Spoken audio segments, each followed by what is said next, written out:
All right, hello once again, Jeff Scott of Rankin Technical College. And as part of the Rankin Technical College Application and Website Development, or AWD1111 Database-Driven Web Development course, I've decided to create a series of video presentations based on the PDFs created by Mr. Flavio Copes in his Valley of Code website. So far, I have done 5. These are all review. This is Java. This is website work, or whatever you want to call it. It's client-side web development. So I did 5 presentations on the HTML handbook, 10 on the CSS handbook, as this was 84 pages or something like that, and that was like 175. Now I'm going to jump into the JavaScript one. Now this is, again, all of it, as far as I know, is JavaScript on the client side. When we get done, we'll go into the Node.js handbook and React handbook, so we've got some stuff on the server side. But for now, so we have completed the HTML handbook. We have completed the CSS handbook, which means that now we are going to go into the JavaScript handbook. You'll notice that it's 56 pages. I want to take my time with this. I have no idea in advance how many lectures this is going to be. If we look in here, we've got 25 different sections. All right, I want to breeze through the history, the syntax, comparison operators. When we get to arrays, I might break off and basically do my own thing, so to speak, on arrays. Same thing with strings. All right. And I do want to spend some time talking about the arrow functions, a little bit of time talking about objects, and some time on asynchronous programming and callbacks, promises, async, and await. All right. So like I said, I don't know how many minutes or how many videos this will take. So I would say that JavaScript is not one of the most popular programming languages in the world. I would suffice to say that it is probably the most popular programming language in the world. And part of the reason for that is it's a good as well as a bad, and that is it's a very forgiving programming language. Now, Cope says he believes it's a great language to be your first programming language ever. It is, and yet it isn't. It is in that it is very intuitive to use in many ways, but by the same token, it also isn't, because you can pick up bad habits that will work, so stuff will work in JavaScript that won't work in other languages. It says we mainly use JavaScript to create websites, web applications, and now lately server-side applications with Node. JavaScript is not limited to these. There's some other stuff that you can do with it. I'm not going to go through any of those. It can basically do anything and everything. It's so popular that everything new that shows up typically has some kind of a JavaScript component in it. So JavaScript is a programming language that is high level. It provides abstractions. All right, well, one thing about it is, and I have used this term before, so sorry if you've heard it, but JavaScript is an object-based programming language. What that means is it has full object-oriented programming, or OOP, functionality that you as a JavaScript programmer can choose to use or not use. It is dynamic. So as it says, it executes at runtime many of the things that a static language does at compile time. All right, that has pros and cons. Well, it does what's referred to as late binding. The good news about that is you can oftentimes change things while the program's running in JavaScript, where you either cannot or it's very hard to in a language that's early binded at compile time, as opposed to JavaScript, which is late binded at runtime. It's dynamically typed. And again, that is both a good and a bad. It doesn't enforce a type. So you can go in and you can create a variable and make it an integer, and then a little later on in your program, you can make it a string, and then later on, you can make it a Boolean, etc. All right. Some people like that, some people don't. It is loosely typed, as it says there, as opposed to being strong typed. So it doesn't enforce the type of object. It allows for more flexibility. I'd agree with that. It's an interpreted language, which means it does not need a compilation stage before the program is run. That's maybe a good reason, but it's also kind of a bad reason that typically, with a compile language, it'll go through the entire program. Even if there are errors, it will keep going and it will just mark the errors. With JavaScript, it'll typically stop until you fix the errors, which can be a good thing or a bad thing depending on your point of view. It's multi-paradigm. So it says it does not enforce any particular programming language. So it doesn't force you to use object-oriented programming. Not only that, if you use object-oriented programming, you can use prototypes, which was the more old-fashioned way of doing things and doing OOP or object-oriented programming in JavaScript, or you can use the new ES6 class syntax, which is much more similar to Java, C#, and other languages.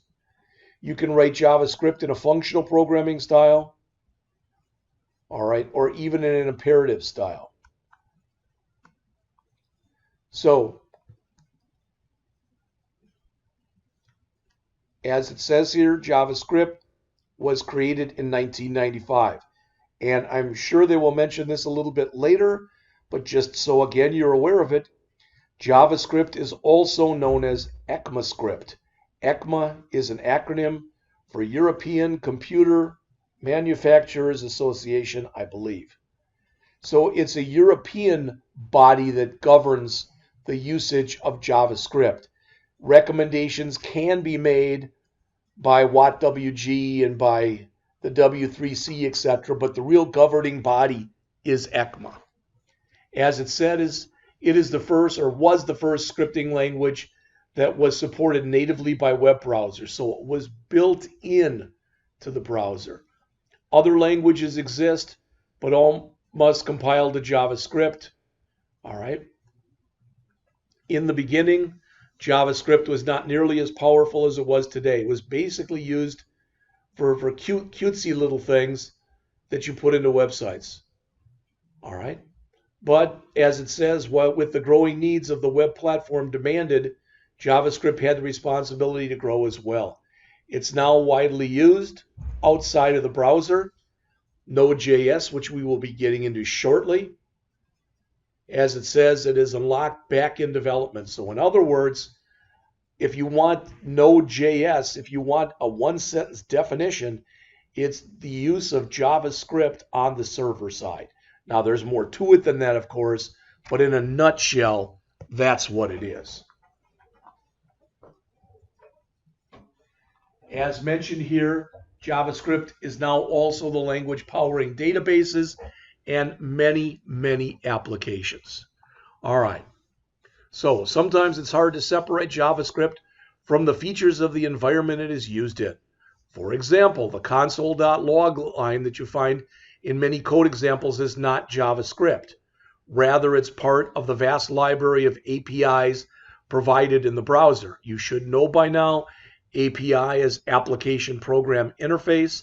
Basically, it is the equivalent of a contract that you make with the software, that the software says, I will provide you with these features. And you say, that's fine. Since you're providing me with these features, I will agree to use them in the way you want them to be used. All right.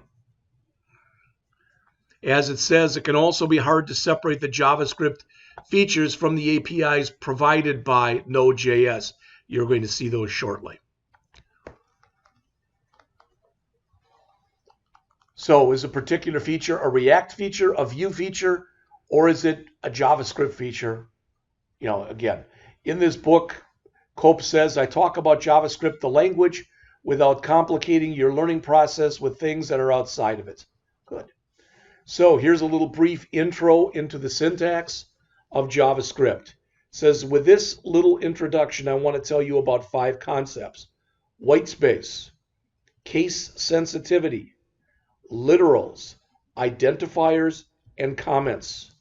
Now, unlike HTML, which basically just if you've got an HTML line, all right, so for example, if I've got an H1 tag in HTML and I put it over several lines, so I put hello and hit enter, and there inside of my H1 tag, it's just put in as hello there with a space between it, because again, HTML eats up the white space. JavaScript does not. So what's really kind of nice about this is what you can do with JavaScript is you can really take your stuff and, if you want to, need to, think you should, space it out very nicely. Now, they talk here, it says, in practice, you will most likely keep a well-defined style and adhere to what people commonly use, and enforce using a linter or a style sheet tool such as Prettier. Well, if I come into here and I jump back here, I don't know. Okay, there's Prettier. There's the Prettier code formatter. So we've got that available to us inside of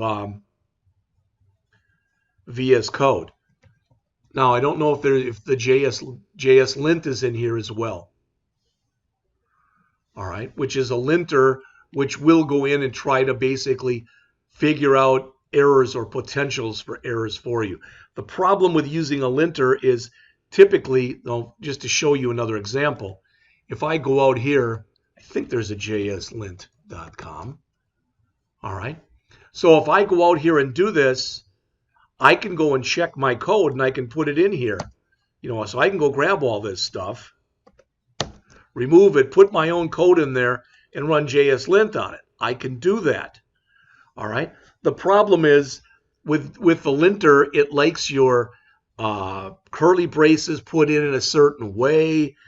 Sometimes it may or may not want semicolons, etc. So it can be really snarky in that way. I don't know. That's not really the right word, but hopefully you know what I mean. All right. Secondly, JavaScript is a case-sensitive language. Anything that you create in JavaScript is case-sensitive. Now, I don't always follow the rules of every programming language, and what I mean is typically what a lot of people end up doing is they make their JavaScript variables always the variables. So be it a variable that you start with let, or even one with const. All right, most of the time what you're going to find is people will put those in lowercase. Now, in vanilla JavaScript, in client-side JavaScript, you use const for constant, C-O-N-S-T. I still make mine uppercase. But in Node, when we use JavaScript on the server side, you use const all over the place, and I make them lowercase.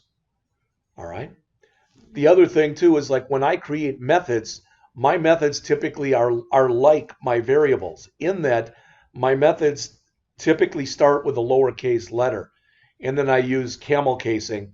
So if I've got a method or a variable called tax rate, for example, it'll be little t-a-x, capital R, little a-t-e. Not everybody agrees with that. All right. Literals. We define a literal as a value written in the source code. So there are some examples of literals. Identifiers. I look at an identifier basically as something that you create. So as it says there, it's a sequence of characters that can be used to identify a variable, a function, an object, whatever. Now notice here, they can start with letters, the $, or an underscore, and can contain digits. All right, very important here. I always start 100% of my variables with letters. That's just the way I do things. I'm not saying you have to do that. Now, the reason I believe that the $sign can be used, all right, is much of the work that you can do in JavaScript can be may overlap, let's put it that way, with PHP. And all PHP variables start with a $sign. All right. I don't use an underscore as my first character because typically those appear to be, to me at least, to be system variables. So I always start them with a $sign. In fact, usually the only thing I'll put in there is basically a letter and digits. And I even try to keep those down. If I can, if possible, I have all my identifiers be just letters. Okay.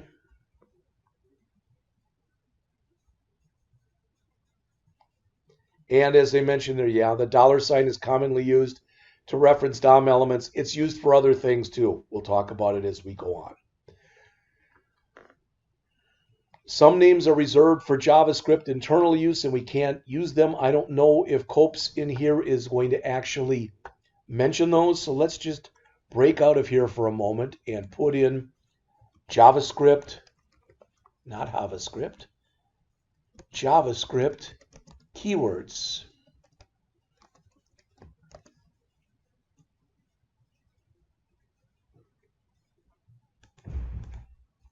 So if we look here, and I'm going to cut the size of this down so I can see all of it on the screen at once. All right, what do we have? 1, 2, 3, 4, 5, 6, 7, 8, 9, 10, 11, 12, 13, 14, 15, 16. 16 times 4, if I did my math right, is 64. So there are 64 words there that have been declared as being keywords.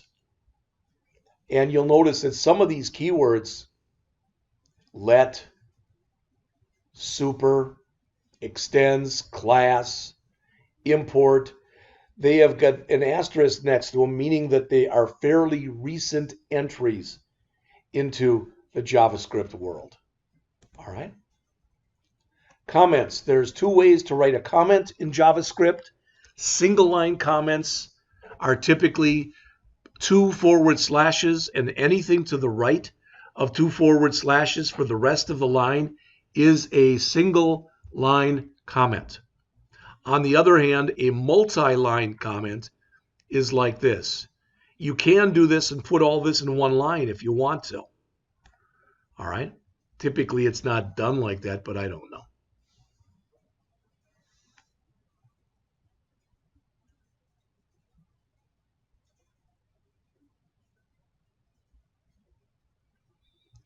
All right, let's see.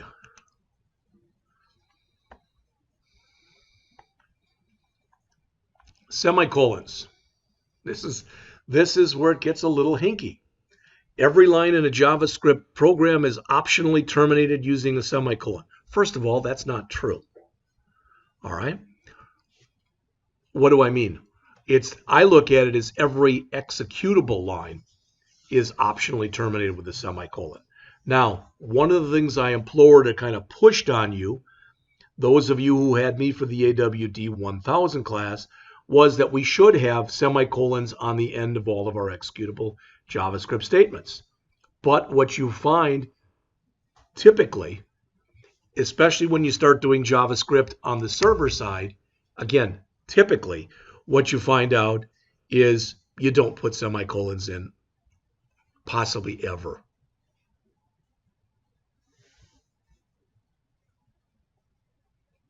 As it says, this fact is very controversial, and you'll always find some code that uses semicolons and some that doesn't. Now, this is Mr. Copes says that his personal preference is to always avoid semicolons unless they're strictly necessary. All right. So they talk about values next in here, and it says hello would be a string, that would be a value. 12 would be a number that would be a value. So hello, technically the type of it is type string, and value is type number. One of the things, even though, remember that you can say, you can parse a JavaScript value into an int or a float. Technically in JavaScript, numbers are numbers. So the type here is defined as it says it's a kind of value, it's category. We may have many different types in JavaScript, and it says we'll talk about them in detail later on. Each type has its own characteristics. All right. It says when we need to reference a value, we assign it to a variable. Now, as far as a variable, as it says, it's a value assigned to an identifier. I look at it, all right, and this is the way I was taught. So it may not be the same as in this book or in another book or even what you heard from Mr. Gudmus did. All right. But variables and constants are both variables. Typically with a constant, although you're going to see as we go on, there are exceptions. Typically a constant is a variable whose value cannot change once the program starts running, whereas a variable can change its value once the program is running. All right, but I look at it as it's a unique identifier, all right, for something in memory whose value may change. All right, remember JavaScript is loosely typed, meaning that in one line you can have a variable called age and it can be set to 21. Later on in the program, age can be set to true. So you can change its type. A variable must be declared before you use it. If you don't declare the variable before you use it, if you do not, and you attempt to use it, you're either going to get an error, or it's going to say that its value is undefined, or possibly that its value is null, which means unknown. One thing I like about what Copes does here is he says there's two ways to declare variables, const and let. Before we go over the difference, you really should not for any reason be using var anymore. All right, so const defines a constant reference which cannot be changed. All right, let means you can change it. For example, it says you can't do this, or you'll get an error. But you can do the same kind of thing with let. Now, maybe the most important part right now of what we've gone through thus far is this paragraph that's here on the bottom of page 11. Const does not mean constant in the way some other languages like C mean. In particular, it does not mean the value can't change. It means it cannot be reassigned. So if the variable points to an object or an array that we'll talk about later, the content can change.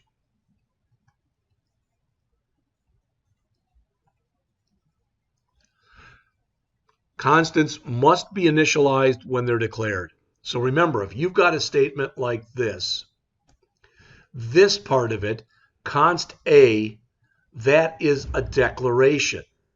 This A equals 0 is an initialization. So what we're saying is when you've got a constant, the declaration and initialization must occur on the same line. On the other hand, when you've got this being your declaration and this being your initialization, since we use let and not const, we can do them over multiple lines. Now, I wish they wouldn't even have allowed this. I just think, pardon my French, this sucks. I would have just said const A equal 1, const B equal 2, let C equal 1, let D equal 2. I just think it's cleaner to do it that way. So his advice is always use const and only use let when you know you'll need to reassign a value to that variable. Why? Basically because the program will run faster and better the more consts you have and the less lets you have. All right. It says now that we have see how to work with this, I want to mention var. And this is hopefully the last time he will. It says until 2015, var was the only way you could declare a variable in JavaScript. All right. There are fundamental differences, and he's got a post that talks about it. So if you're interested,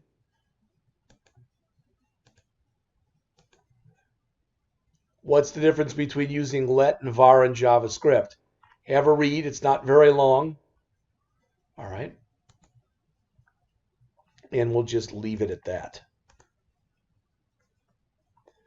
All right. Types. Variables in JavaScript do not have any type attached. They are untyped. In JavaScript, we have two main types, primitive types and object types. The primitives, you can see there are technically 6 of them. There are numbers, which handle both numbers with and without a decimal place, strings, which can be in single quotes or double quotes, booleans, which can only have a value of true or false, and the special symbols. I'm not going to touch on those. If you want more, go out to W3 Schools to take a look at symbols. There are also null and undefined. I've already talked about the difference between them. Undefined means you're trying to use a variable before you've declared it. Null means that its value is unknown. All right. Object types that we'll look at a little bit later in more depth and breadth of coverage. Any value that's not a primitive is an object. Object types have properties and methods. Remember, properties are basically, features. So if I had an object, a person object, its properties might be height, weight, eye color, hair color, gender, and methods, which are behaviors. So for a person, it might be eat, drink, sleep, etc. All right. I think I'll stop it right here by expressions. We'll pick it up here. This is a good start on the next lecture.